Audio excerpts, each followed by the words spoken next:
Hi, this is Brandon from Watches on You. Today we're taking a look at the Grand Seiko SBGM 221. Now, first I'd like to remind you that we're here at JB Hudson Jewelers in Minneapolis, Minnesota, where they have lent us this piece for the purposes of this review. JB Hudson is an authorized retailer of Grand Seiko and many other premium watch brands.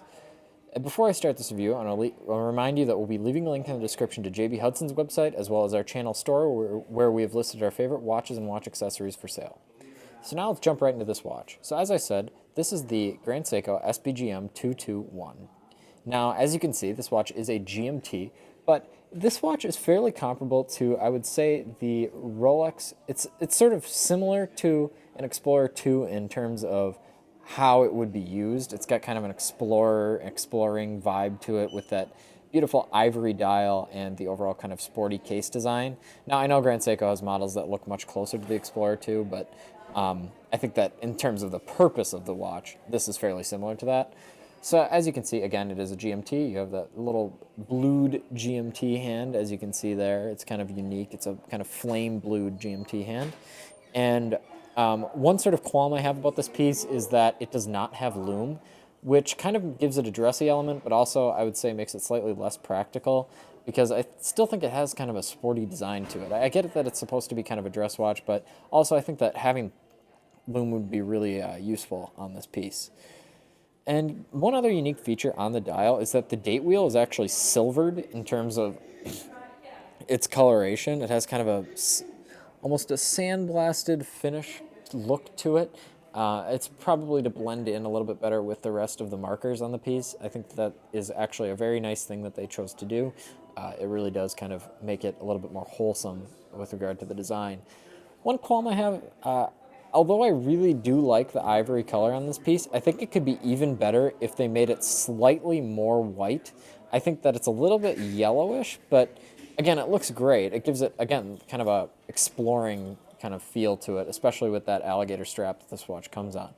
So moving on to the deployment clasp available on this watch, it is a nice, very high quality deployment clasp. It's got this little kind of securing bar, as you can see here, that looks very nice. Again, the construction is fantastic. It's a cut above normal Seikos, which you would expect for a Grand Seiko.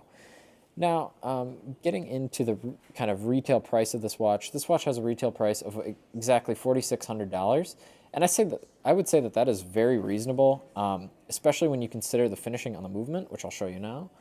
As you can see, the overall finishing is fantastic. You have these beautiful, thick Côte de Genève, this beautiful thick Côte de Genève on the watch. It's very, very shiny. Now, I know that's not really a technical word, but you really, when you flip this watch over, you're just blinded by the many directions of light that you see on the piece. It looks very, very nice.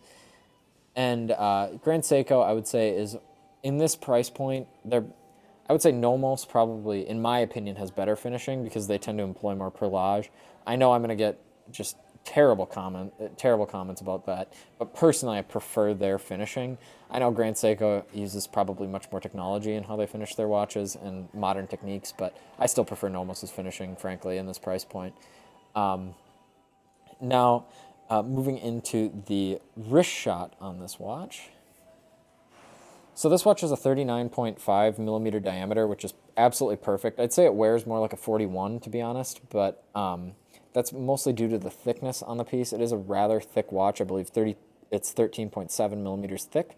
It could still fit under a shirt cuff, but I think it is, again, it's more sporty. It's a little bit it feels like a big watch for a dress watch. It should be a little bit thinner if it was going to be a perfect dress watch, but again, it's sort of sporty.